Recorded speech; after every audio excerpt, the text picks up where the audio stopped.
Today I've got a special video for you guys. Gonna be talking ever so briefly about Street Fighter V. I actually got myself a copy from Sony and I was quite thankful for that. Thank you, Sony, you guys are pretty damn cool. They gave the game to me a little bit early, pre-launch.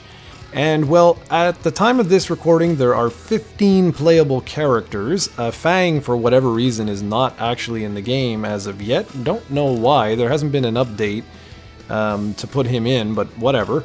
What sort of sucks is that I can only show you guys the versus mode, and it's the offline versus mode. And of course, wouldn't you know it, but every single Tom, Dick, and Harry that I know aren't currently available to come on over and play. This is what happens when you hit a certain age and everybody has children and things like that. As awesome as it is to play a brand new Street Fighter before anyone else, well, not in the world, but anyone else locally, that's just not possible. Like, it kind of sucks because, you know, people have families and stuff like that. So I was kind of disappointed with that.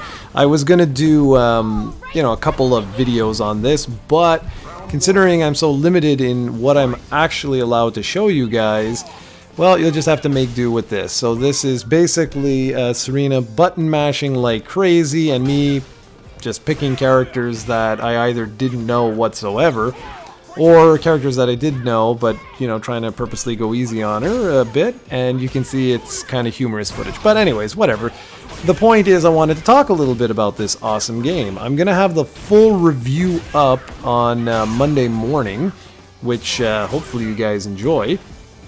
And, well, that's actually tomorrow at the time of this videos being posted here.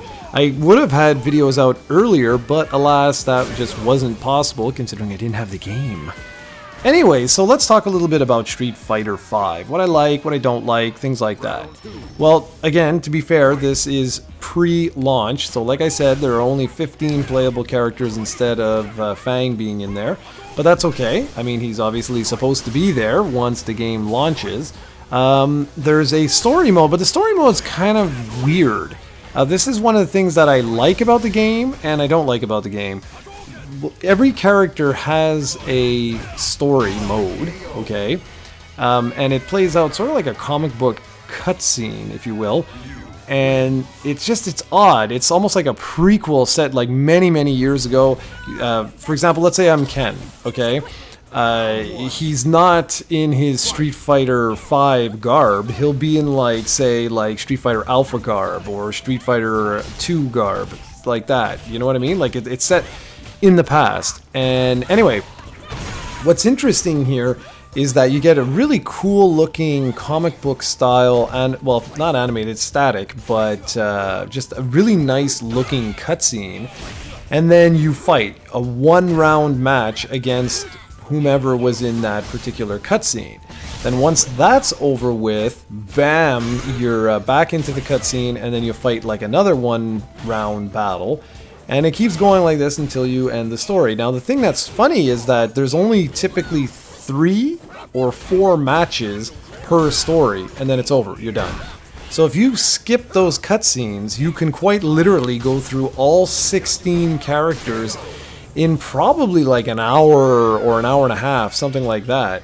And the only reason why I say that's a little bit disappointing is because that's pretty much the only thing you can do offline.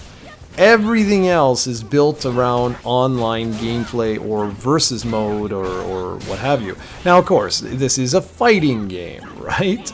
So that's, you know, it's not shocking or anything like that. However, when you take into consideration like Mortal Kombat 10 or X or whatever, and you also take into consideration stuff like Injustice, Gods Among Us, those games feature like really deep, robust storylines. And it feels kind of weird not to have something like that here.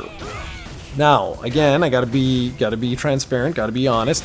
There will be a cinematic story expansion released for this game for free in June. But the thing is, I'm looking at this right now. It's launch. It's out right now, right? It comes out at, like, for you guys in just a few days. And it's kind of bare bones. It really does feel bare bones in that aspect. Now, versus mode is great, right? You know, classic offline versus mode, standard stuff. You have online, you have casual matches, and then you have ranked matches, and everybody gets like a fighter's card. And on that card, that's where it will, you know, dictate your wins, your losses, and all that jazz. But what's kind of neat with this is that you can log into something called the Capcom Fighters Club, I think it is. I don't have it in front of me right now, but it's or network, that's it. The Capcom Fighters Network, the CFN. Now this thing is friggin' awesome, especially if you are a hardcore fighting game fan. It's bloody brilliant. What happens is you can actually check out the best matches in the world based on the little card I talked about, the fighter's card.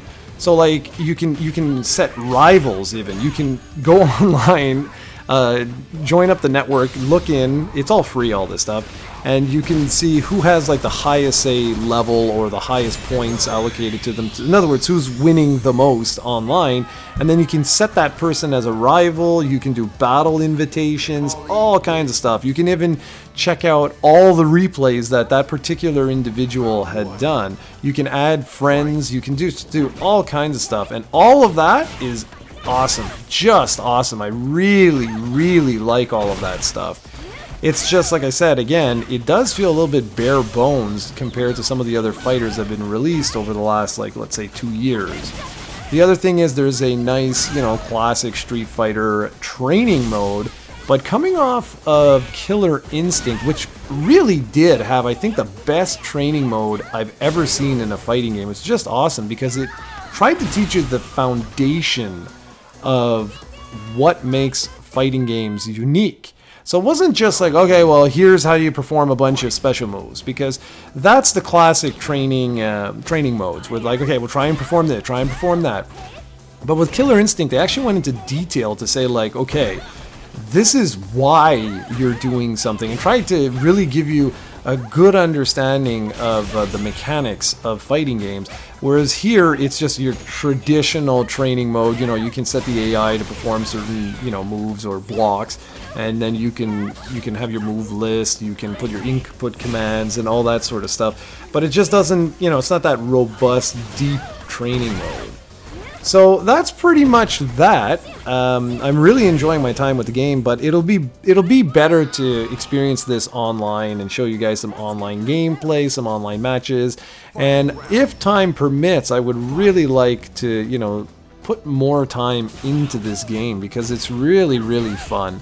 Tomorrow's review will go into detail about the variable system, or the V system, which has a V trigger, there's a V skill, and a V reversal, which sort of works like the alpha counters. EX moves are all there, so you have basically 2 power gauges that you have to keep your eye on, or 2 power meters. But it's really, really simple stuff. If you're a guy like me who's been using Ryu or Ken for years and years and years and years and years now, you'll feel right at home. The characters all have good weight to them. And just overall, I've really been enjoying my time with the game, and I'm hoping to invest more time into it, but, you know, with work and life, I don't know how realistic that is, but at least for now, I am really enjoying myself, and I hope you guys look forward to tomorrow's review. Thanks for watching, everyone.